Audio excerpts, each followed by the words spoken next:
Well, of course, it has now been just over a week since guns fell silent in the capital, Juba, but the country still faces numerous challenges on multiple fronts.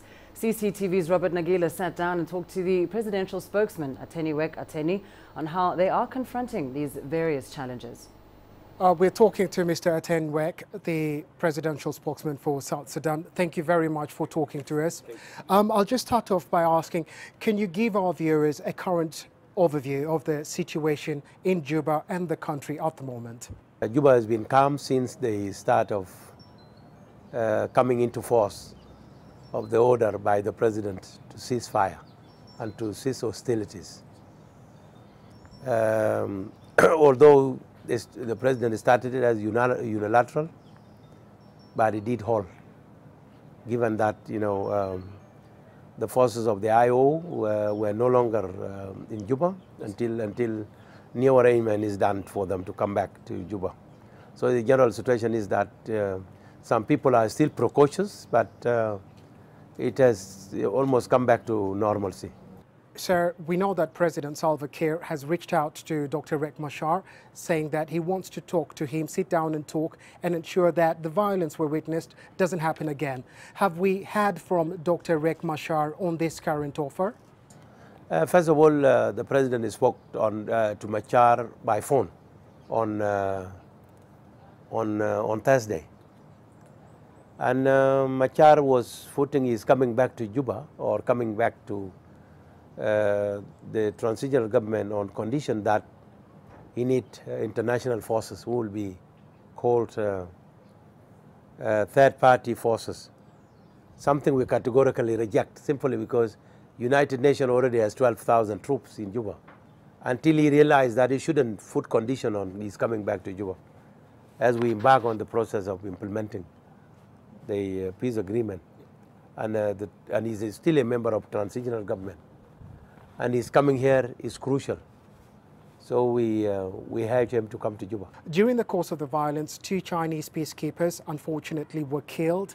What do you have to say to their families and to the people of China as well, and to the United Nations at large? The government of China. Yes, first of all, it is unfortunate. We condemned the killing of peacekeeping force, the 2 people from peacekeeping force, who happen to be Chinese, made it even worse because China is a friend of South Sudan. And as government, we regretted this.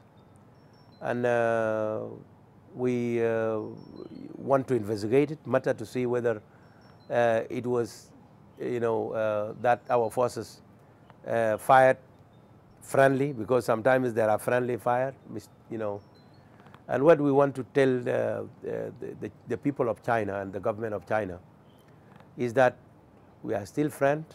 This is a mistake. It was not intended. So we were not fighting the United Nations. And so we regret this, and we tell people of China to bear with us as we investigate the matter. Well, Robert Nagila now joins us live from Juba with more on the situation there. Robert, of course, we know that relative calm has returned to the streets of Juba, but is there still some concern that violence might flare up again?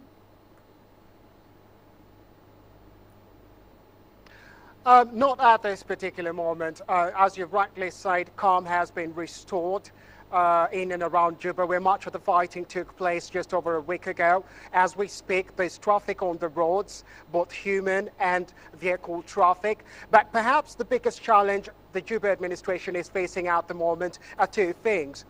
Number 1, evacuations, and number 2, there's a shortage of food supplies and other essentials in the capital city. Now, this is primarily because Juba gets most of its supplies from neighboring Uganda. However, truckers who normally deliver these supplies have refused to come over, at least most of them, citing the security situation. Now, the administration here in Juba, President Kiir's government, says that it has taken steps to address that particular situation and restore security, and is in contact with its counterparts in Uganda to ensure safe passage for any trucks delivering supplies into Juba. So it says that situation should be resolved within the coming days.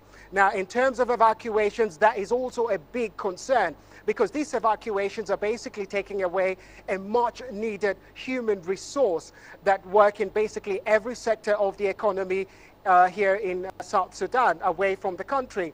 And the government here says that it fails to understand why these evacuations are taking place right now, despite the fact that the fighting has stopped. It says that, if anything, these evacuations should have taken place before the fighting started, if citizens were really concerned. So it's hoping to sort out that situation with neighboring countries and with other international partners over the coming days and weeks.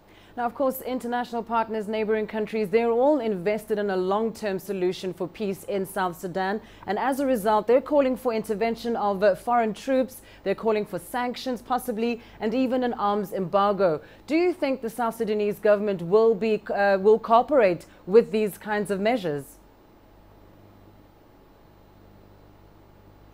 Well, it remains to be seen, because at this particular moment, they feel that they're under siege from different quarters. There was a suggestion about bringing in international forces, a third force, so to speak, into Juba. Some of these would then protect the vice president. But the government here then points out that this is what brought the crisis, this latest crisis, in the first place. The fact that you had two different or separate armies under different commands in the capital itself. It says that this is just not a viable solution.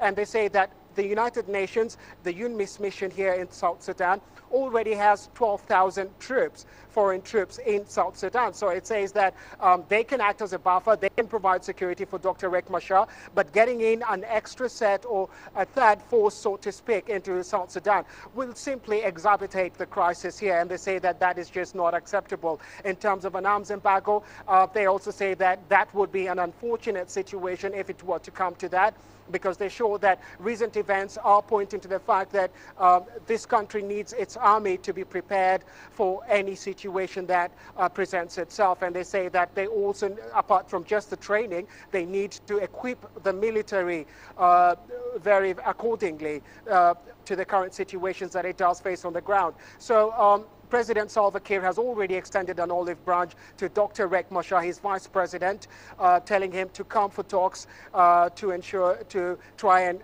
get to a place where they can ensure that this type of violence doesn't happen again. When I was speaking to his spokesman yesterday, he says that it's actually President Salva Kiir who saved Dr. Riek Machar during that crisis that began last week, when there was a lot of fighting and firing at Juba State House itself. It says that the president is the one that provided Dr. Riek Machar with extra security and got him out safely. So they say that the only way to sort this out is through political dialogue. That's the way to go.